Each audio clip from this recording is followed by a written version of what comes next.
Hello everyone, welcome to our channel. This is Shalini Sharma. Economics का chapter number 3 लेकर आई हूं मैं, poverty as a challenge. Poverty का क्या मतलब होता है, क्या समझते हो आप पॉवर्टी से?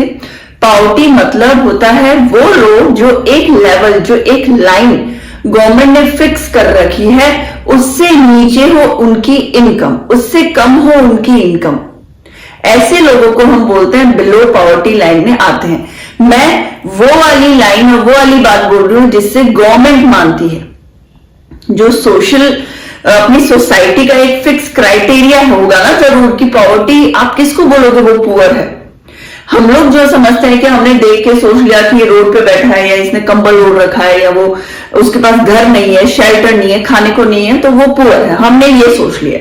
मगर गवर्नमेंट को कुछ तो फिक्स करना पड़ेगा, कोई क्राइटेरिया तो बनाना पड़ेगा जिससे उनको समझ में आए कि ये जो पर्सन है या ये जो फैमिली है वो बिलो पॉवर्टी लाइन के आती है।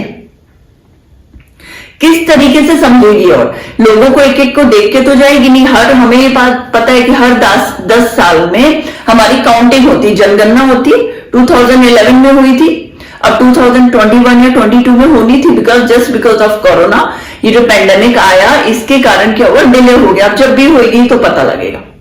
तो इससे क्या होता है, 2011-12 में उन्होंने देखा होगा कि कितने लोग पॉवर्टी के बिलो लाइन है, पॉवर्टी के बिलो लाइन है, और अब इस 10 साल में और बढ़े हैं या कम है, अब नेक्स्ट कैलकुलेशन में हमें पता चलेगी। नॉर्मली आप देखो तो अगर हम एज्यूम करते हैं तो हम ऐसे ही लोगों को एज्यूम करते हैं जो एक स्लम एरिया में रहते हैं, एक झुग्गी में रहते हैं, कोई टेंट में रह रहा है, किसी के पास पढ़ने के लिए पैसा नहीं है, किसी के पास खाने के लिए पैसा नहीं है, तो वो लोग वही लोग है ना जो कि पॉवर्टी लाइन में, जो पुअर है, जो गरीब है। पुअर और गरीब जो ये लोग हैं वो रूरल एरिया और अर्बन एरिया दोनों में ही होते हैं। बेसिकली हम अगर ये सोचे कि चलो हम ये शहर में रहते हैं तो हम शहर में ही देखते हैं, ऐसा बिल्कुल नहीं है। गांव में भी गरीब लोग होते हैं ना। एक फार्मर होगा वो गरीब नहीं है, वो तो खूब कमा रहा है। मेरे ख्याल से आज के टाइम में जो ये फार्मर है उनके पास तो लैंड है, और आजकल लैंड का ही पैसा है, जमीन का ही पैसा है, तो वो तो हमसे पता नहीं कितने अमीर है।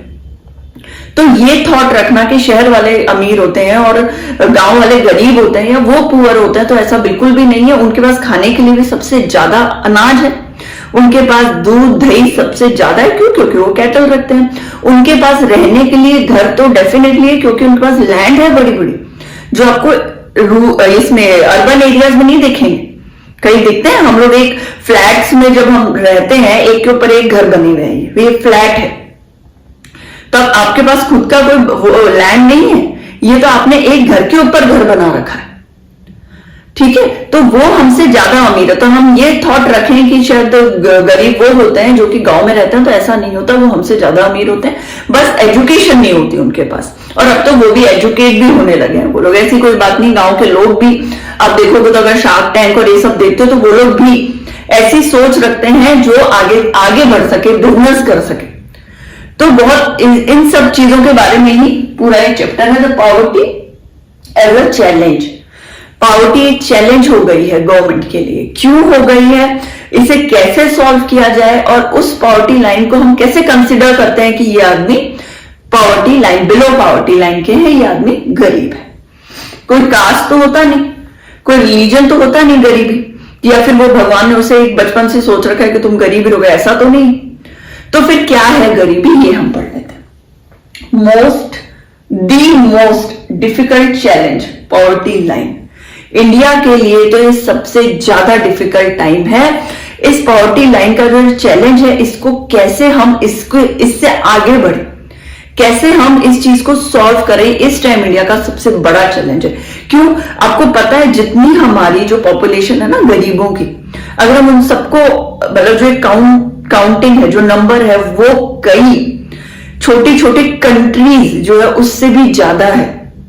जो हमारे इसमें कंट्री में जितने गरीब लोग हैं उतने, तो उतनी पॉपुलेशन तो किसी कंट्री की उससे कम मान लो, कई कंट्रीज की उससे भी कम पॉपुलेशन है, और जितनी हमारी गरीबी है उतनी कई कंट्रीज की उतनी पॉपुलेशन। तो सोचो हमारी कितनी ज्यादा गरीबी होगी हमारे देश में। पॉवर्टी लाइन क्या होता है? Poverty line basically low income वाला, ये पॉवर्टी लाइन बना दी, क्राइटेरिया बना दिया, इतना जो इनकम है इससे नीचे अगर कोई कमाता है तो वो गरीब कहलाएगा, वो poverty line, below poverty line के होगा वो पर्सन, वो फैमिली। ठीक, क्या होती है, क्यों, हम कैसे कैसे कंसिडर करेंगे, लैंडलेस होते हैं, उनके पास जमीन नहीं होती खुद की रहने के लिए। जैसे हम झुग्गी झोपड़ियां देखते हैं ना, कभी वो झुग्गी वाले उधर थोड़े से आगे भेज देता है गवर्नमेंट की हमें यहाँ कुछ बनाना है, फिर थोड़े टाइम आप बोलेगा आप यहाँ से हटो, हमें यहाँ बिल्डिंग खड़ी करनी है, वो कहीं और अपना बोरिया बिस्तर लेके चला जाएगा, टेंट लेके चला जाएगा, बच्चे लेके चला जाएगा, एक आधा बकरियां होंगी उसके पास, कुछ मुर्गे मुर्गियां होंगी, वो लेके चला जाएगा। उसके पास खुद का घर नहीं है रहने के लिए, वो लैंडलेस है, उसके पास कुछ भी नहीं है रहने के लिए। डेली वेजेस, अगर रोज का कमाई करता है, वो स्लम में रह रहा है, वो झुग्गी झोपड़ी में रह रहा है और रोज जाता है साइकिल पे 4-5 कुछ चीजें, झाड़ू, कैंची, कुछ भी बेचता है, छोटी मोटी चीजें, और डेली का वेजेस के ऊपर वो सरवाइव कर रहा है, वो और उसकी फैमिली पूरी। अगर उसके माँ बाप हैं तो वो भी, वाइफ है, बच्चे हैं, जो भी है उनके साथ। बैगर तो अब वो पुअर ही हो तो दिख ही रहा है कि जो भीख मांग रहा है, भाई भीख मांग के खा रहा है, खुद के पास, उसके पास पैसे, भले ही उसके उस थैले में न जाने कितने हजारों रुपए हो गए, कई बार आता है कि लाखों रुपए मिले एक भिखारी के पास, मगर उसको पता नहीं है उसको यूज कैसे करना है। क्यों? क्योंकि वो बचपन से ऐसे ही रहा है, उसे पता नहीं है उस पैसे का करना क्या। उसके लिए तो वो अभी भी वही है कि मैं उस इतने पैसे तो है मगर 2 ब्रेड ले लूं, और या कोई मुझे बैठा हो मांग के खा लूंगा, 2 रोटी डाल जाएगा खा लूंगा। उसे पता ही नहीं उसको यूज कैसे करना है, तो लाखों रखे रहते हैं इसलिए लाखों हो जाते हैं, कभी पकड़ में आता है तो पता चलता है। Beggars, even every 4th person in India, O God, every 4th person, हर चौथा आदमी इंडिया में गरीब है। इनको तो हटा ही दो, ये बैगर, लैंडलेस वेजेस में, तो आप बैगर्स को भी नहीं कई बार कंसीडर करें तो हर चौथा आदमी, हर 5वां आदमी, हर तीसरा आदमी आपको वही गरीब ही दिखेगा, और दिखता है, इसमें कोई शक ही नहीं। आप बाहर निकलो दिखते हैं। तो इशू ऑफ पॉवर्टी, इशू क्या क्या है पॉवर्टी के, इशू क्या है? Unemployment, definitely unemployment. अगर उसके पास काम नहीं है तो गरीब ही है ना, वो बचपन से गरीब पैदा नहीं हुआ। कई बार होता है मैं कोई झुग्गी में पैदा नहीं हुई मान लीजिए, मगर मैं अब गरीब हूं। भाई अब कैसे गरीब हुआ अचानक? क्यों? क्योंकि मैं जहां काम करती थी उस फैक्ट्री को बंद कर दी गई, अब कहीं और नौकरी नहीं लग रही, या फिर मैं जहां रहती थी वो घर अर्थक्वेक से तबाह हो गया, सब कुछ उसी में खत्म हो गया, अब मैं कहां जाऊं? इसलिए मैं गरीब हो गई। क्योंकि मैं केदारनाथ रहती थी, वहां फ्लड आया तो मेरा सब कुछ खराब हो गया, तो मैं गरीब हो गई। तो एक आप ऐसा नहीं, एक सिंगल रीजन, या वो बचपन से स्लम में पैदा हुआ है वो बच्चा तो वो बड़े होने तक गरीब ही। अरे वो हो सकता है कि वो भी पढ़ लिख के कुछ बन जाए, और ये भी हो सकता है बहुत अमीर भी गरीब बन जाए। किंगफिशर का आपको पता ही होगा क्या हाल हुआ। अनएम्प्लॉयमेंट क्या क्या, लैंडलेस, साइज ऑफ फैमिली की साइज खूब बढ़ ली, 7-8 बच्चे कर लिए, 10 बच्चे कर लिए। अरे वो एक बंदा कमाने वाला वो 10 बच्चों को कैसे पालेगा? कैसे भी नहीं पाल सकता। वो आखिरकार क्या होगा, जहां वो एक बच्चा था तो उसको 5 रोटियां खाने को दे देता था दिन भर की, 2 बच्चे हुए तो उसने 4 कर दी, 3-4 बच्चे हुए तो उसने उनको एक रोटियां देनी शुरू कर दी। तो ये गरीबी तो है, उस एक रोटी से ना उसका पेट भर रहा है ना उसके बच्चों का पेट भर रहा है, तो वो गरीब है। इलिटरेसी, पढ़ा लिखा नहीं है, अनपढ़ है, गंवार है, क्या करेगा आगे जाके? उसे ये नहीं पता कि आज अखबार में आया है कि आज तो कर्फ्यू लगेगा, अब वो पढ़ नहीं सकता, बाहर चला गया, कर्फ्यू में पिट के आ रहा है पुलिस वालों से, या जेल में बंद है, क्या हुआ? कुछ भी नहीं हुआ, उसे पता ही नहीं था कि आज कर्फ्यू लगेगा, उसने पढ़ा ही नहीं अखबार। तो ये सब जो चीजें हैं वो कितनी सारी, एक नहीं है, ये तो कुछ बातें हैं, जो कुछ चीजें हैं जो बताई गई, ये न जाने कितनी चीजें गरीबों के कारण, गरीबी का कारण बन सकती है। लिटरेसी, तो इसका तो कोई वो ही नहीं है। अनएजुकेशन तो गरीब आदमी हो गए अगर वो एजुकेट नहीं होगा तो। बोलते हैं हम तो बच्चे को नहीं पढ़ाएंगे, हमारी ही बिजनेस संभाल लेगा। अरे क्या संभाल लेगा? वो पढ़ा लिखा नहीं है, वो समझदार नहीं है, क्या संभालेगा? उसको दुनियादारी की खबर नहीं। बच्चों को पढ़ाना तो बहुत ही ज्यादा जरूरी है। हेल्थ नहीं, मेरी ऐसी कंडीशन नहीं है कि मैं कुछ अर्न कर पाऊं, कुछ कमा पाऊं, मैं बाहर जा पाऊं, मेरी फैमिली को कुछ दिला पाऊं। अरे सिर्फ पैसा लाना ही नहीं, उनके लिए खाना लाना, उनके लिए खुशियां लाना, एक एंजॉयमेंट, सोसाइटी के साथ कदम बढ़ा के चलना। आज मेरे को कोई ये नहीं सोचेगा कि अरे यार इसको तो हटाओ, ये हमारी सोसाइटी के लायक नहीं है, ये तो दिख ही नहीं रही, ये तो अच्छी ही नहीं दिख रही, ऐसा सोचते ना। अच्छा नहीं दिख रहा है, ये तो बिल्कुल गरीब लग रहा है, इसके कपड़े देखो कैसे हैं, ये तो एकदम गरीब। ये कंडीशन जो होती है वो कि हेल्थ मैं चल रही हूँ और मेरे हाथ में या कहीं पाँव में या किसी में आंख में किस प्रॉब्लम, मेरी ऐसी हालत ही नहीं है कि मैं कुछ अर्न करूं, मेरी ऐसी हालत नहीं है कि मेरे अपनी फैमिली को कुछ अच्छा बना सकूं, तो मैं गरीबी में ही आई ना, मेरी हेल्थ कंडीशंस खराब है। चाइल्ड लेबर, छोटे से बच्चे को काम पे लगा दिया, पढ़ाया लिखा नहीं, भाई बचपन से ही तो बर्तन साफ कर एक होटल में जाके 10 रुपए ला रहा है, वाह उस 10 रुपए से ही मैं पता नहीं क्या करूंगा, शायद तुम उसे पढ़ा दो, उसी 10 रुपए की जगह 15 रुपए लगा के शायद तुम उसे पढ़ा दोगे तो तुम हजारों में 1000 पैसे लेके आएगा वो बजाय कि वो 10 रुपए के, है ना, 20 या 30 हजार लेके आएगा बजाय कि वो डेली के 10 रुपए ला रहा है आपको। तो ये जो चीजें हैं, ये जो पॉइंट्स हैं बहुत छोटी दिख रही होंगी मगर इनका कोई सॉल्यूशन नहीं है, ये इतनी ह्यूज है अपनी कंट्री में ये सब प्रॉब्लम। हेल्पलेसनेस, अब वो हेल्पलेस है, जो वो बेगर है वो हेल्पलेस है, क्या करेगा, वो पढ़ा लिखा नहीं है, वो उसके पास कोई जॉब नहीं है, उसके पास कोई लैंड नहीं है रहने के लिए, उसकी हेल्थ भी खराब है, तो भाई वो गरीब ही रहेगा ना। अब ऐसा तो है नहीं कि वो इंस्टेंट मैं उसको शायद पढ़ाना सिखा दूं या मैं उसको ABCD सिखा दूं, तो वो नहीं, वो बचपन से वैसे ही रहा है, उस पर रहने के लिए घर नहीं है, रहने के लिए घर भी मैं दे दूं, कोई जगह दे दूं, शायद मेरे पूरे घर में एक उसको कमरा दे दूं, मगर उससे क्या उसकी गरीबी मिटेगी, उसकी गरीबी नहीं मिटेगी, वो उसकी सोच में बैठ चुकी है क्योंकि वो वैसे ही सरवाइव कर रहा है। तो ये एक कारण नहीं है किसी गरीबी का, ऐसी असंख्य कारण है, अनलिमिटेड रीजंस है जिसका एक गरीब होने का जो कारण बनता है। देखो, situation in which lack of shelter, समझ में आ गया, फूड, सैनिटेशन, वॉशरूम जाने की जगह नहीं होती, ये जो अपने स्लम्स में झुके, आप कहीं भी देख लो स्लम, झुग्गी झोपड़ी, ये टेंट में रहना, कहीं भी देख लो, आप हर रोड साइड में देखोगे दोनों तरफ, आप अगर अपनी बाइक या गाड़ी रोकोगे तो सारे के सारे इकट्ठे हो जाते हैं वही कि शायद वो कुछ देंगे, तो उनके पास कोई वॉशरूम थोड़ी है, कोई वॉशरूम नहीं है, कोई बाथरूम नहीं है, उनके पास कुछ भी नहीं है, वो जहां खुला दिखता है वहीं शुरू हो जाता है। तो ये जो रीजन है सैनिटेशन वाला, जॉब कहां से है, कोई जॉब नहीं है, समझ में आ रहा है, जॉब ही नहीं है, इल ट्रीटेड, हर कोई उसे इल ट्रीट कर रहा है, वो एकदम से इकट्ठा होकर अगर मेरे पास आते हैं, कई बार मैं कुछ बिस्किट्स या कुछ ले जाती हूँ उन लोगों के लिए, तो वो इकट्ठा होकर मेरे पास आते हैं, मुझे अच्छा नहीं लगती वो चीज, तो मैं क्या करती हूँ, सिर्फ एक बच्चे को बुला के पूरा पैकेट पकड़ा देती हूँ और वहां से तुरंत चली जाती हूँ कि वो डिस्ट्रीब्यूट कर दे खुद ही, मुझे नहीं डिस्ट्रीब्यूट करना पड़ेगा, मेरे पास नहीं है वो लोग इतना, क्यों, वो डर है कि पता नहीं क्या कर देंगे, क्या ये लोग चोर होते हैं कि ये लोग कुछ करते हैं, चेन खींच लेंगे, शायद मेरा फोन खींच लेंगे, मेरा पर्स खींच लेंगे, ये एक डर है, और ये मेरे साथ नहीं सबके साथ होता है बेसिकली। तो ये इल ट्रीटेड, अब no one wants to poor, कोई भी नहीं चाहता कि वो गरीब हो, वो एक बेगर भी नहीं चाह रहा था कि वो गरीब हो, मगर उसके पास और कोई मीडियम नहीं है, कोई जरिया नहीं है कि वापस वो अमीर हो पाए, या क्यों, क्योंकि वो पढ़ा लिखा नहीं। ठीक है, एक टाइम था जब गांधी जी ने एक बात बोली थी, गांधी जी ने बोला ट्रूली इंडिपेंडेंट इंडिया के बारे में, इंडिया जो है ट्रूली इंडिपेंडेंट तभी होगा only when poorest become free of suffering. जो पुअर लोग हैं वो सफर, ह्यूमन सफरिंग होता है ना, ह्यूमन किसी भी तरीके से सफर करना मतलब रास्ते वाला, ट्रैवलिंग वाला, हिंदी वाला सफर नहीं है। सफर मतलब आप मान लो मैं कफ कोल्ड रोल है, मैं उससे सफर कर रही हूं, अभी जूझ रही उस प्रॉब्लम में हूं, तो वो न जाने कितने सारे प्रॉब्लम से जूझ रहे हैं, वो तो बचपन से ही जूझते ही आ रहे हैं। इल ट्रीटमेंट तो देख ही रहा है वो छोटा सा बच्चा, काफी सालों से देख रहा है, जब से वो रोड में पैदा हुआ था, जब से वो रोड में बीच में आके भागने लगता था और गाड़ी वाले उस पर चिल्लाते थे, तब से वो देख रहा है कि इल ट्रीटमेंट हो रहा है, हमारा इल ट्रीटेड लोग हैं हम लोगों से कोई ढंग से बात नहीं कर रहा।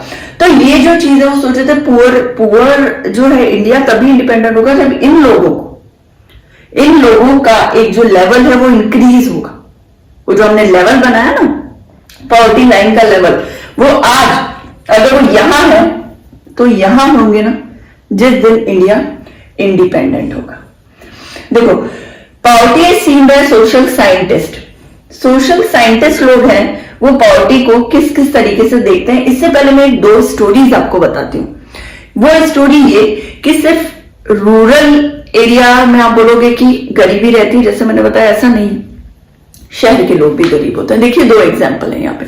33 इयर्स का राम है, एक आदमी है राम जो कि डेली वेजेस पे काम करता है, डेली कमाता है, डेली खाता है, फिर सब कुछ खत्म, फिर दूसरे दिन कमाता है, 2 रोटी लाता है, सब कुछ खत्म, ठीक है। व्हीट मील में काम करता है वो, एक व्हीट मील में रांची झारखंड जो है वहां पे एक काम करता है डेली वेजेस में, 1500 रुपए महीने का मिल जाता है उसको। उसमें से कुछ पैसे वो अपने मम्मी पापा को दे देता है, जिसमें से उसकी मम्मी जो है वो मेड है, वो 800 रुपए कमा लेती है। उसके पापा जो है वो जो शायद लैंडलेस लेबर, हाँ सॉरी लेबर है वो, एक जगह एक किसी जगह पे वो काम करते हैं एज ए लेबर, रोज की तनख्वाह उनको भी नहीं मिलती है। जो उनका दूसरा जो बेटा है वो 10 साल का है, वो एक शॉप में काम करता है, टी शॉप में काम करता है। अब वो 10 साल का, या मान लो 10 का नहीं होगा, 10 साल की बेटी है जो छोटे बच्चों को देखती है, जो बेटा है वो टी शॉप में काम करता है, ठीक है, 100 रुपए कमा लेता होगा। अब वो ऑलरेडी एक बेटा, दूसरी बेटी 10 साल की, छोटे छोटे खूब सारे बच्चे, उनको देखती है वो जो 1500 रुपए कमाता है, क्या सबके पाती आ जाता होगा उससे खाना? बिल्कुल भी नहीं आता होगा, कोई केयर नहीं कर पाता। एक वो जो छोटे बच्चों को देख ही रही होगी, वो भी बच्ची खिला नहीं पाती होगी, खुद ही नहीं खा पाती होगी ना, तो उनके पास ढंग के कपड़े पहनने के लिए, ना खाने को, ना जूते, तो बिल्कुल ही सोचो ही मत, बेयरफुट ही रहते हैं वो लोग, तो कुछ जूते चप्पल तो पहनते नहीं। मैंने तो कभी देखा नहीं झुकी झोपड़ी वाली जल्दी से कोई जूते चप्पल डालते, बचपन से वैसे पैदा, उन्हें जरूरत ही नहीं लगी, ठंड होती है तो भी वो बच्चे छोटे छोटे से ऐसे ही घूमते रहते। तो आप उनको दे भी दोगे ना तो भी वो ऐसे ही घूमेंगे, वो हैबिट में है उनके, वो हम प्रोवाइड भी कर दोगे ना शूज या स्लीपर्स कि इस साल ये कर देते हैं देते, तो वो लोग पता नहीं क्यों वैसे ही घूमते हैं हमेशा। फिर अब नेक्स्ट स्टोरी है रूरल एरिया की। एक लड़का है लखा सिंह जो कि काम कर रहा है शहर में। मैंने वो बताई राम की जो कि गरीब ही था ऑलरेडी, और वो किसी गांव में ही काम कर रहा है, मगर अब ये जो काम कर रहा है वो एक शहर में काम कर रहा है, मेरठ में। उसके पास कोई लैंडमैन नहीं है, कुछ भी नहीं है, 50 रुपए डेली के काम के उसको मिल जाते हैं, और या वो नहीं मिलता तो दाल चावल मिल जाता है उसको। कच्चा सा एक घर बना हुआ उसका छोटा सा। वुमेन है जो चॉपिंग का काम करती है। फॉडर मतलब क्या होता है? जो कैटलिंग कैटल्स को देखना रखना खिलाना पिलाना। पापा है नहीं उसके, मदर टीबी की मरीज है। अब वो जो कमा रहा है वो भी उसके किसी लायक नहीं है ना, चाहे वो शहर में कमा रहा हुआ राम है या वो ये लखा सिंह है।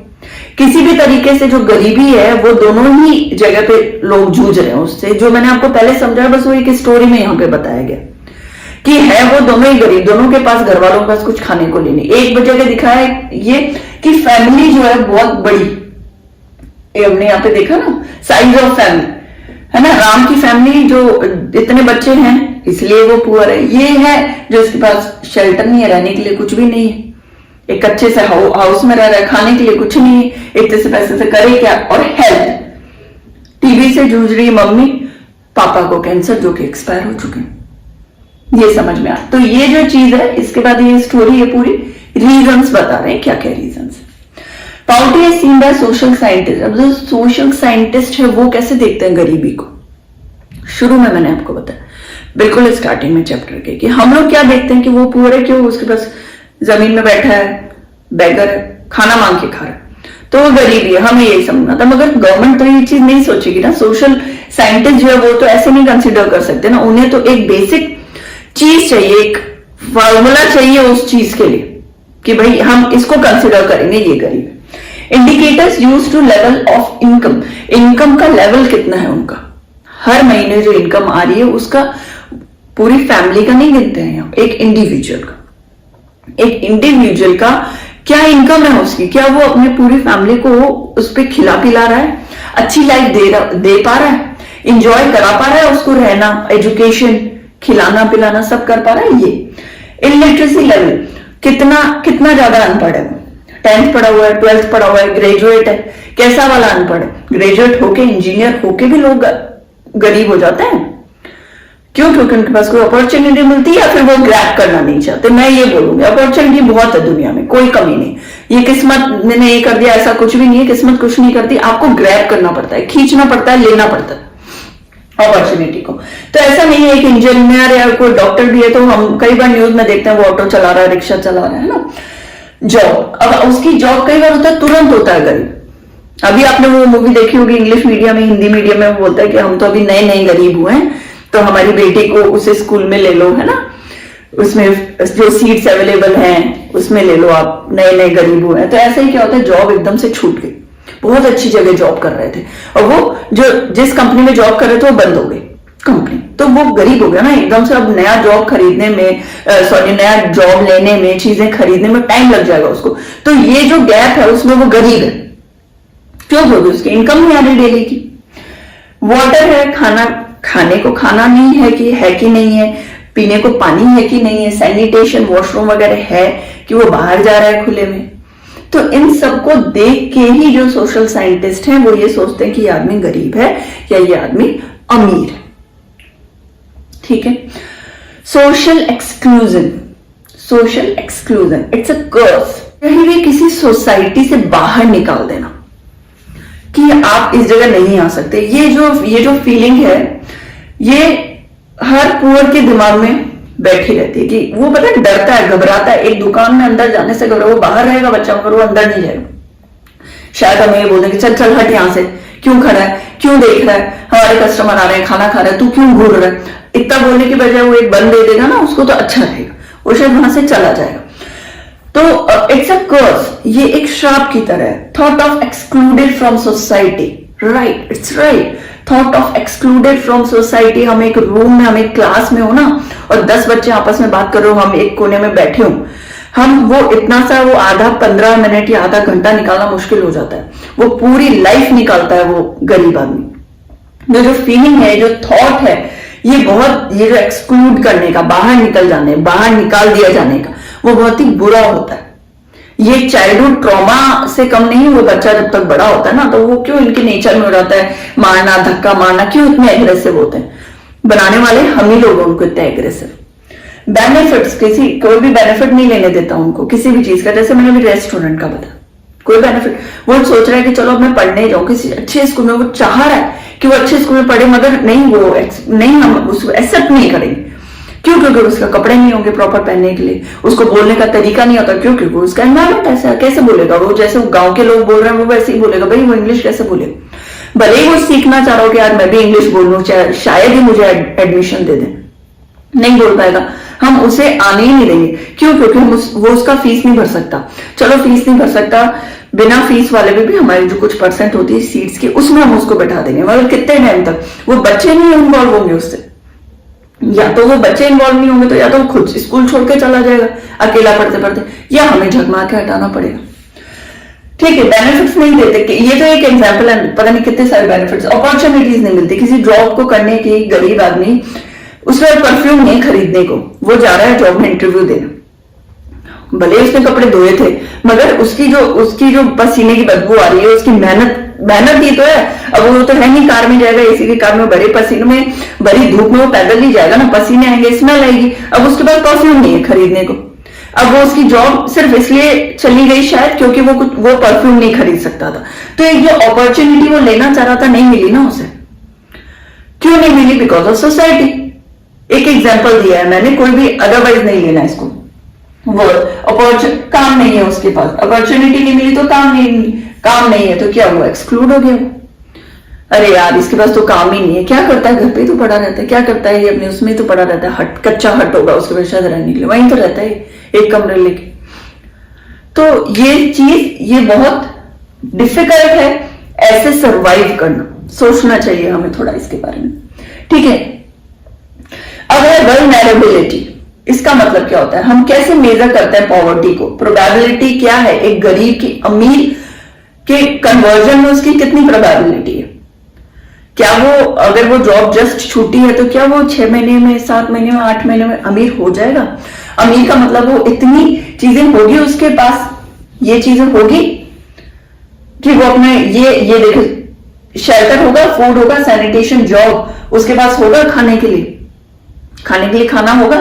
तो वो ये जो प्रोबेबिलिटी है ये अनसर्टेन है। हो सकता है वो 4 महीने बाद जॉब ऐसे मिल जाए कि वो 50,000 कमाने लगे, हो सकता है कि वो 500 रुपए की भी जॉब नहीं कर पाए आगे वाले 6 महीने में। ठीक है, तो इसका मतलब यही है वल्नरेबिलिटी का मतलब कि मेजर करिए कब से कब तक की गरीबी है। एक आदमी की जॉब छूटी 6 महीने लग जाएगी, नहीं लग रही 6 महीने, तो ये 6 महीने की गरीबी है उसकी, वो फिर बाद में ठीक हो जाएगा। वो आदमी बहुत सही था, वो एक फैमिली बहुत अच्छी थी, वेल्दी फैमिली थी। अचानक क्या हुआ? फ्लूड आ गया, अचानक अर्थक्वेक हो गया। अरे उनका तो शॉप भी तबाह हो गया, उनका तो घर भी चला गया। वापस से उनको डेवलप होने में, उसी जगह उसी पोजीशन में सोसाइटी में आने में कितना गैप है, कितना टाइम लगेगा, वही है वल्नरेबिलिटी। कितना टाइम है उसके पास वापस से उसी पोजीशन, उसी लेवल पे इस सोसाइटी के आने के। अब जब जॉब नहीं, अब जब उसकी शॉप भी गिर चुकी है, अब जब उसके पास घर भी नहीं, इतना गैप आ गया, अब वो इस गैप को कैसे फिल करेगा, कितना टाइम लेगा।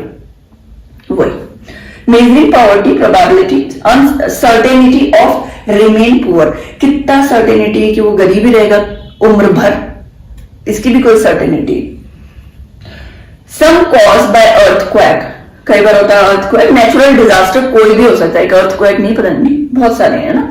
आप सी बीच की तरफ रहते हैं या आइलैंड में जो गरीब लोग रहते हैं और वो आइलैंड ही पूरा समा गया पानी में, उठा के नाव वहां के लोग तो चल दिए, घर भी गया, कपड़े भी गए, बर्तन भी गए, जो वो फिशिंग नेट होगा या जो वो फिशिंग से ही करते होंगे सर्वाइव, जो उनका जो भी था सब खत्म हो गया। अब भाई वो कहीं और गए, वो कौन से आइलैंड में शिफ्ट होंगे, कितना टाइम लगेगा, फिर से वो उसी लेवल पे कब आएंगे। ये जो टाइम लिमिट, ये जो गैप है, इसी को ही मेजर करना, उसको ही बोलते हैं वल्नरेबिलिटी। हेल्थ उसकी है, हो सकता है कि इफेक्ट जो है ये हेल्थ है, हेल्थ उसकी खराब हो गई, अब जो पुअर है ना उसी को प्रॉब्लम होगी ना, कि वापस से उसको हेल्थ अच्छे से जल्दी से रिकवर होने में भी टाइम लगेगा, पैसा नहीं है उसके पास उस इंजेक्शन को खरीदने, उस दवाई को खरीदने में। बड़े बड़े सोचेगा आज नहीं तो कल ठीक हो जाऊंगा, परसों ठीक हो जाऊंगा, नर्सों ठीक हो जाऊंगा, 1 महीना 2 महीने में। टीबी की बीमारी थी उसकी मम्मी को, लखा सिंह की, तो हमने ये देखा टीबी की बीमारी मुश्किल ही बचेगी, वो तो हेल्थ इश्यू है तो नहीं बचेगी। और वही वो अमीर आदमी होता तो शायद विद इन अ मंथ ठीक हो जाता। क्यों? यहां दिखाता, अपने घर दिखाता, अपने घर नहीं, बॉम्बे दिखाता, बॉम्बे रहता, दिल्ली दिखाता, कहीं ना कहीं तो दिखाता, कैसे भी दवाई लेता, कैसे भी इंजेक्शन लेता, इंडिया में नहीं फॉरेन जाता, मगर ठीक करता। तो उसका जो परसेंट है या जो उसकी जो ये हो सकता है वो हो कि वो पुअर आदमी ठीक नहीं कर पा रहा है, मगर अमीर आदमी जिसके पास ऑलरेडी पैसा है वो उस चीज को रिकवर कर लेगा। तो एक टाइम जो गैप होता है ना उसी को बोलते हैं, ठीक है। Affect more to poor than rich, दिख ही रहा है, हेल्थ जो है वो किसको ज्यादा, पुअर को ही करेगी, रिच को तो इतना करेगी नहीं। जॉब भी ऑलरेडी जॉब है, मान लो कोई जॉब भी कर रहा है, पार्ट टाइम जॉब भी कर रहा है, चलो पार्ट टाइम जॉब, वो सोचेगा वो जॉब नहीं है, पार्ट टाइम जॉब से थोड़ा सर्वाइव करता हूँ, पार्ट टाइम जॉब करते करते धीरे धीरे एक नई जॉब देखूंगा तो वो डेफिनेटली देख भी लेगा। मगर जो गरीब होगा ना और वो उसके पास अब जॉब, अब वो सोचेगा अरे अब तो 2 पैसा कमाता था, मैं तो अब 2 पैसे भी नहीं कमा सकता, वो इस टेंशन में मर जाएगा। Poverty line, method of measure poverty, poverty को मेजर करने के लिए मेथड क्या है, क्या गवर्नमेंट ने सोचा, कुछ तो सोचा होगा ऐसे मेजर करूंगा। इनकम, कितनी इनकम है उसकी महीने की। कंजप्शन, जो वो कमा रहा है क्या उतना ही कंजप्शन है उसकी फैमिली का, जो खाना पीना सब कुछ है, एंजॉयमेंट क्या वो सब दे पा रहा है। और अगर वो दे रहा है तो अगर वो महीने के 50,000 कमा रहा है तो कहीं उसका खर्चा 60,000 तो नहीं, 50 भी मैं तो गरीबों के लिए ज्यादा ही बोल रही हूँ, शायद 10,000 या 8,000 पूरा फैमिली कमा रही है कैसे तैसे, तो 20-25,000 अगर उसकी कंजप्शन होगा तो वो गरीब ही कहलाएगा ना। तो गैप बहुत हो गया, 10,000 का गैप हो गया। वेरी टाइम और प्लेस, टाइम और प्लेस में डेफिनेटली वेरी करता है भाई। कई बार होता है कि 4 महीने की नौकरी होती है ना गरीबों के पास, कि इस मौसम में आप काम कल्टीवेशन का काम कर लो, बाकी 4 महीने नहीं कर सकते, तो 4 महीने गरीब हो 4 महीने अमीर है ना। और प्लेस, अब फॉरेन कंट्रीज का देखो, फॉरेन कंट्रीज में that you are having a car is very normal, it's very normal. आपके पास कार है so you are like in a good place in a society.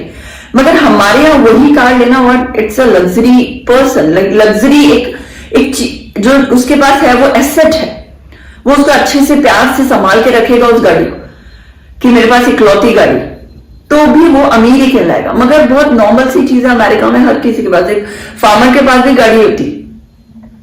तो ये थॉट या ये जो लेवल है वो वेरी करता है place to place, country to country and time to time. In India food cloth, India के बारे में बता रहे हैं हम, कैसे देखते हैं, कैसे मेजर कर रहे हैं। फूड से खाना, क्या वो रेगुलर दोनों टाइम का 3 टाइम का खाना खुद खा रहा है, बच्चों को दे रहा है। क्लॉथ, पहनने के लिए सफिशिएंट कपड़े हैं, उसके बाद सिर्फ 2 ही जोड़े कपड़े हों और पैरों में जूते नहीं, गरीब हो। फुटवेयर है उसके पास, एजुकेशन है, इतनी एजुकेशन दी है उसने अपने बच्चों को, वो खुद है या उसकी बीवी या उसके माँ बाप है कि कल को कुछ होता है, उसकी जॉब जाती है तो कुछ कोई ना कोई तो कमा ही लेगा। कैलोरीज रिक्वायरमेंट, टोटल कैलोरीज का एक अमाउंट होता है कि इतनी कैलोरीज आपको खानी है डेली की डाइट में, क्या वो प्रोवाइड कर पा रहा है अपने बच्चों को, अपनी फैमिली को। एज पे डिपेंड करता है डेफिनेटली, छोटा बच्चा कम खाएगा, बड़ा बच्चा ज्यादा खाएगा। सेक्स, लड़की और फीमेल मेल में भी जो उनका डाइजेशन पावर ही बहुत डिफरेंट है, बहुत डिफरेंस है दोनों में। एपेटाइट बहुत डिफरेंस है, ह्यूज डिफरेंस। अगर 4 रोटी अच्छे से एक मेल पर्सन पचा लेता है, साइंस अगर जिसको समझ में आती हो थोड़ी बात, उतनी एपेटाइट एक वुमेन की नहीं होती मोस्टली। बहुत सारे रीजन है इसके पीछे। सो 2011-2012 में ही हुआ, मैंने बताया ना, जो कैलकुलेशन हुई थी उसके बाद हो नहीं पाई because of pandemic. ₹816 per month, ठीक है, रूरल एरिया में, और ₹1000 पर मंथ अर्बन एरिया में। अगर इससे कोई कम कमा रहा है 816 रुपए, 816 रुपीज और 1000 रुपीज से कम कोई कमा रहा है तो वो पॉवर्टी लाइन पे ही आता है। इस कैलकुलेशन से ये कंक्लूजन निकला कि 2011-12 में उन्होंने बोला कि जो ₹816 से कम कमा रहा है गांव में वो तो है गरीब। जो सिटी में रहता है 1000 रुपए से कम कर रहा है डेली, मंथली है, सॉरी मंथली, तो वो गरीब कहलाएगा। अब देखो ओवरऑल पॉवर्टी का एस्टिमेट लगाया है कि इंडिया में जो रेशियो है पॉवर्टी का, क्या वो इंक्रीज हो रहा है या डिक्रीज हो रहा है। तो इसके लिए जो एस्टिमेट हम लगाते हैं ना, जो परसेंटेज देखते हैं, तो ये कौन देखता है? ये हेड होता है, डिपार्टमेंट होता है। वो रेशियो हम कैलकुलेट करते हैं कि डे 1 से, या जब से भी हम देख रहे हैं तब से लेके अभी तक 2011 में जब लास्ट हुआ था 12 में 11-12 में, तब से लेकर क्या डिक्लाइन हो रहा है या वो इंक्रीज हो रहा है। अगर इंक्रीज हो रहा है तो उसके पीछे रीजंस क्या है, उस रीजंस का क्या करेंगे हम, फिर सॉल्यूशन निकालेंगे। अगर वो डिक्लाइन हो रहा है तो बहुत अच्छी बात है, उसी पे हम काम करेंगे और बढ़िया काम करेंगे। तो पॉवर्टी का एस्टिमेट निकाला तो ये पता चला कि ये डिक्लाइनिंग रेशियो है। जो रेशियो है वो डिक्लाइन हुआ है, 10 ईयर्स में निकलता है ये। तो देखो 93-94 में जहां 45% था ओवरऑल इंडिया में, now it is 37.2 at 2004 and 5 and then 21.9% in 2011 and 12. So this chart shows us that it's declining year by year, right? So 45% to 21.9% right now. तो ये जो रेशियो हमें पता चला है वो पता चल रहा है कि ये डिक्लाइन हो रहा है, धीरे धीरे कम हो रहा है।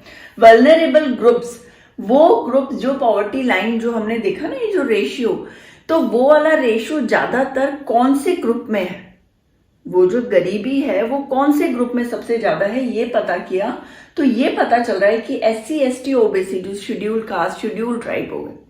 देखो scheduled caste scheduled tribe urban area में भी रहते हैं, रूरल में भी रहते हैं, तो उनका जो रेशियो, उनकी जो काउंटिंग में बहुत डिफरेंस आ जाता है। क्यों? क्योंकि वो जो पढ़ने लिखने लग जाते हैं, अच्छी पोस्ट पे रहने लगते हैं, तो वो थोड़ी गरीब हुए कि कोई के स्टैंप नहीं है कि SC ST है तो वो पुअर। देखो आजकल वो लोग इतना पढ़ रहे हैं, अच्छी पढ़ाई कर रहे हैं, तो अच्छी अच्छी पोस्ट पे लग रहे हैं। तो जो सिटीज में रहने लगते हैं ना, अर्बन एरियाज में, तो उनकी काउंटिंग थोड़ी कम आती है। और जो अभी भी स्टिल वहीं पर ही हैं, जो गांव की तरफ ही रह रहे हैं, डिस्ट्रिक्ट में रह रहे हैं, जो डेवलप नहीं हुई है ऐसे एरिया में, तो उनकी काउंटिंग अलग है। तो SC ST OBC की अगर हम बात करें, अर्बन एरिया में तो 45% है। लेबर जो है 32.9। लेबर्स कौन से? हर जैसे कि ये कंस्ट्रक्शन का काम चल रहा है, घर में अपन काम कराते हैं ना, वो सब फैक्ट्रीज में जो लेबर होते हैं वो लोग, उनके बारे में हो रही है। तो 32.9% है। एग्रीकल्चर लेबर, एग्रीकल्चर से रिलेटेड फार्मर्स हो गए, जो ट्रांसपोर्ट करते हैं एग्रीकल्चर से, जो भी रिलेटेड होंगे, वो 39.8% है। SC ST in rural India 31.5%।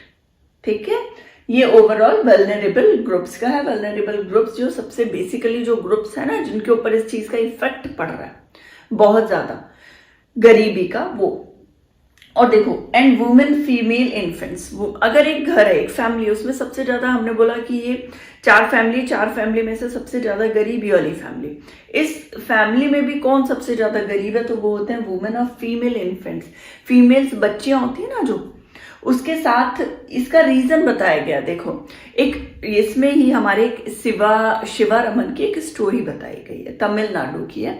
वो इतने फैमिलीज में गरीब फैमिलीज में से एक फैमिली की स्टोरी है, कॉबलर है। अब वो ₹50 का डेली का कमा रहा है, वाइफ भी कुछ ऐसा ही वर्क करती है, 25 रुपए मिल जाते हैं, फील्ड में इधर उधर छोटा मोटा काम कर लेती है, फील्ड में मतलब खेतों में काम कर लेती है।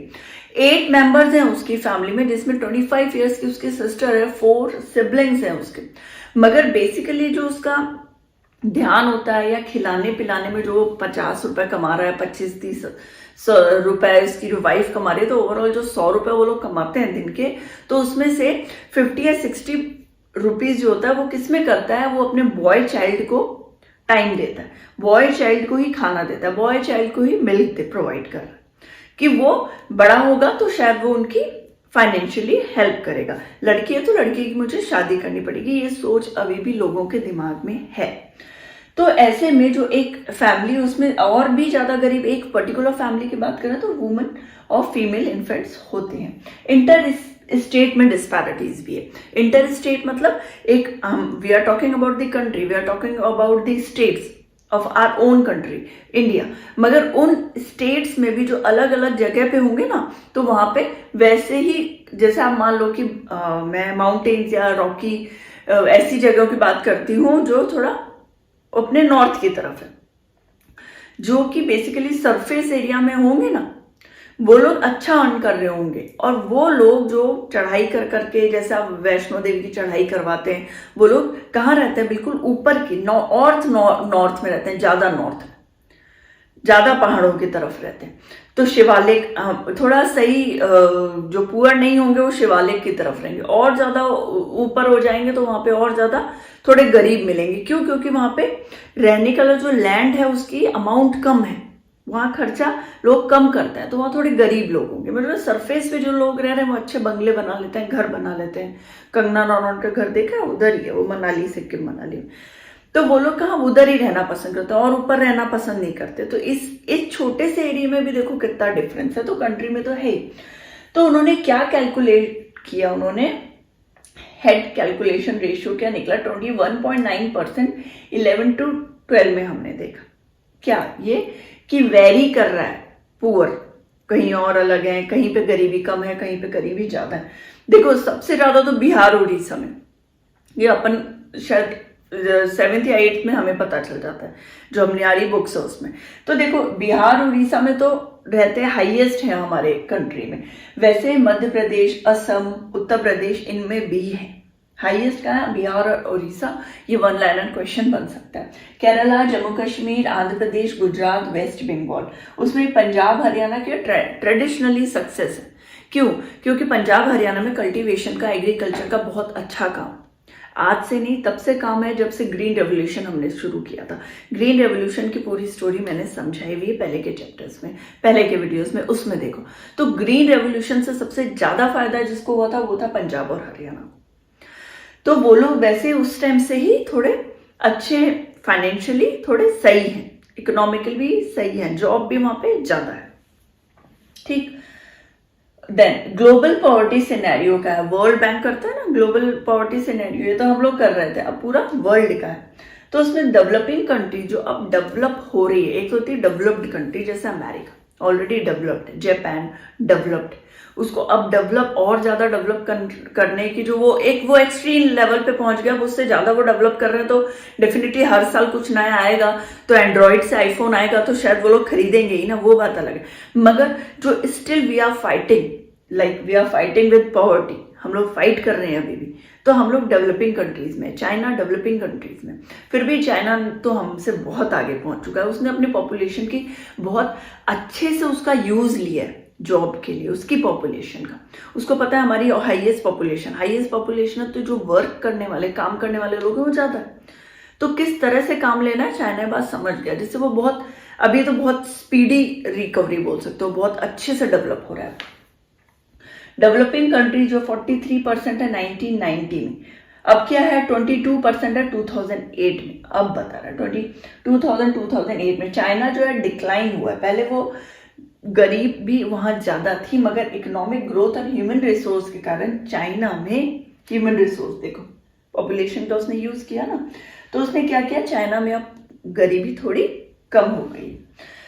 देन सब सहारन अफ्रीका हो गया, तो वहां पे अब गरीबी और थोड़ी बढ़ी है, मतलब अब बढ़ी का मतलब बहुत ज्यादा नहीं इंक्रीज हुई है, मगर वो जो सिनेरियो है इतना ज्यादा चेंज नहीं हुआ, वो ऑलमोस्ट सेम ही है। अगर वहां 10 गरीब थे तो अब शायद 9 हो गए, 8 हो गए, मगर ज्यादा चेंजेस नहीं हुए, अभी भी गरीब हैं।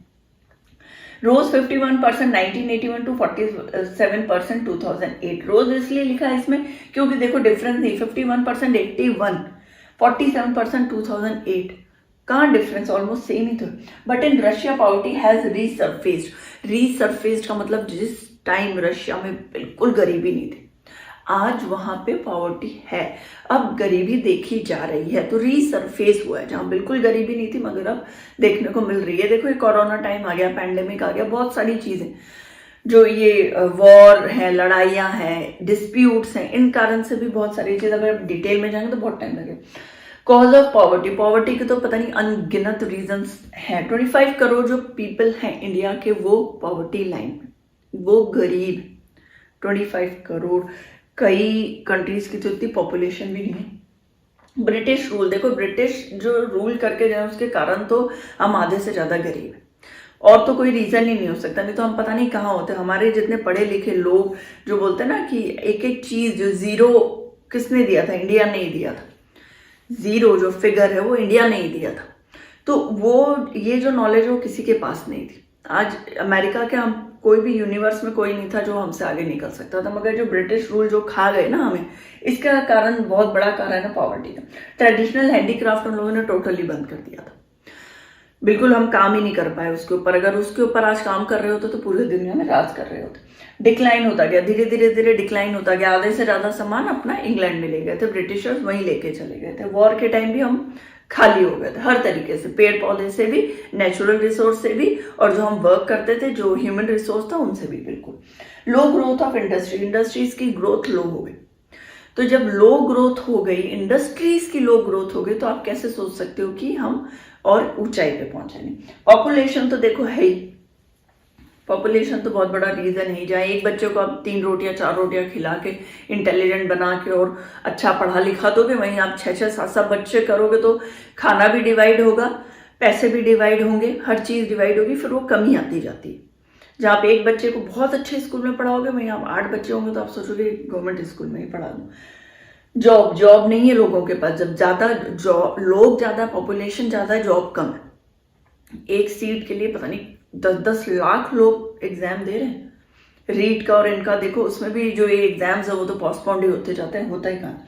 लैक ऑफ लैंड की कमी, पॉपुलेशन ज्यादा, लैंड की कमी। जो लैंड थे उनको कल्टीवेशन से हमने देखा डिफॉरेस्टेशन करा दिया था। फॉरेस्टेशन जो जितना भी एरिया फॉरेस्ट वाला था, आदिवासी लोग रहते, जो लोग रहते थे, डिफॉरेस्टेशन करा दिया। इंडस्ट्रीज, वहां लोगों के रहने के लिए जगह नहीं बची, है ना, बहुत सारी चीजें। सोशल सेरेमनीज, अब जो शादियों में हम लोग कितने खर्च करते हैं, एक कार्ड में कितना पैसा खर्च करते हैं, इतने लोगों को खाने में कितना पैसा खर्च करते हैं, और एक दिन की शादी नहीं होती हमारी कंट्री में, 3-3 4-4 दिन चलती है। अब कैसे भी एक गरीब आदमी, उसको पता है कि ये कस्टम मुझे निभाने हैं, तो वो कैसे भी क्या करेगा, पैसे उधार लेगा।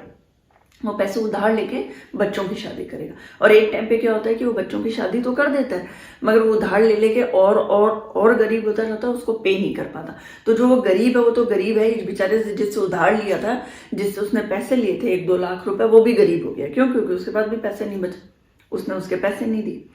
तो ये जो है ना कस्टम्स, छोटी मोटी ये सगाई करनी तो बहुत अच्छी करनी है, क्यों? क्योंकि उसने करी, मेरे फ्रेंड वगैरह ने करी, मेरे रिलेशन में ऐसी सगाइयाँ होती, मेरे रिलेशन में ऐसी शादियाँ होती, तो उसे भी करनी पड़ती। तो ये क्या है, ये सोशल सेरेमनीज हैं, कस्टम्स हैं, इसमें भी बहुत पैसे खर्च हो रहे हैं।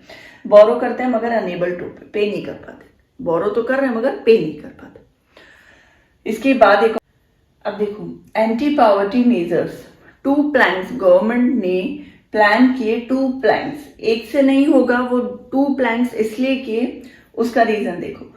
क्या एंटी पॉवर्टी मेजर्स मतलब क्या डिसाइड किया। अब आगे जो ये प्रॉब्लम तो सामने आ गई है, मगर इनके सॉल्यूशन कैसे, तो 2 प्लैंक्स में डिवाइड किया। Promotion of economic growth, economic growth जब हो जाएगी तो धीरे धीरे हर चीज में डेवलपमेंट होता रहेगा। जहां इकोनॉमिक ग्रोथ ही नहीं होगी जिस कंट्री में, तो वहां डेवलप होना बहुत मुश्किल है। तो उन्होंने क्या किया, प्रमोशन ऑफ इकोनॉमिक ग्रोथ। 1980 में जो इनिशियल पीरियड था वो बहुत लो था, जो इस चीज का ग्रोथ नहीं हो पा रहा था। 1980 में स्टार्ट हुआ तो ये धीरे धीरे बहुत, मतलब ऐसा नहीं था कि इंस्टेंट वो बहुत अच्छा चला, धीरे धीरे फास्ट हुआ था, इनिशियली बहुत लो था। तो after 1980 growth has been faster, धीरे धीरे फास्ट हो गया। पॉवर्टी रिडक्शन, देखो इसका ओवरऑल जो एक सेंटेंस इसलिए लिखा मैंने, इसका क्या कॉन्सेप्ट था। कॉन्सेप्ट ये था कि कैसे भी पॉवर्टी रिडक्शन हो। हमें पता है इकोनॉमिक ग्रोथ क्या होती है, हमने पहले वाले चैप्टर्स में पढ़ा है। अब वो इकोनॉमिक ग्रोथ, जैसे वो ब्रिटिशर्स आए थे, उन्होंने हमारा इकोनॉमिक ग्रोथ ही तो रोका था, अब वो उसको ही इंक्रीज कर रहे हैं, उसको ही डेवलप कर रहे हैं। क्या रोकने के लिए, पॉवर्टी जो है, गरीबी, उससे बचने के लिए। टारगेटेड एंटी पॉवर्टी प्रोग्राम्स, इसके साथ ही एंटी पॉवर्टी प्रोग्राम्स चलाए गए। सिर्फ इस इकोनॉमिक ग्रोथ से तो नहीं होगा, इकोनॉमिक ग्रोथ तो बेसिकली एक ऐसी चीज है कि उसके बिना नहीं हो सकता, मगर इसके अंदर भी हमें बहुत सारी चीजें क्रिएट करनी पड़ेगी।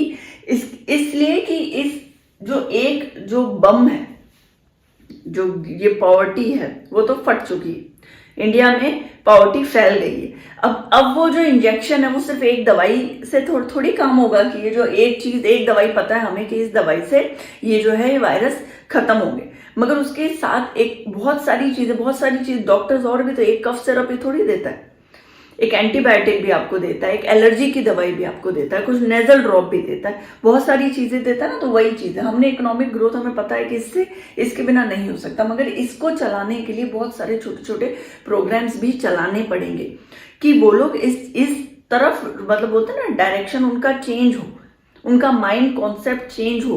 किन लोगों का, गरीब लोग जो एक ही तरह से एक ही सिरे पे चले जा रहे हैं, तो वो लोग कुछ सोचे कि अच्छा गवर्नमेंट हमारे लिए कुछ करना चाहती है, तो चलो हम इस तरफ मूव करें। तो उन्होंने क्या किया, टारगेटेड एंटी प्रोग्राम्स चलाए।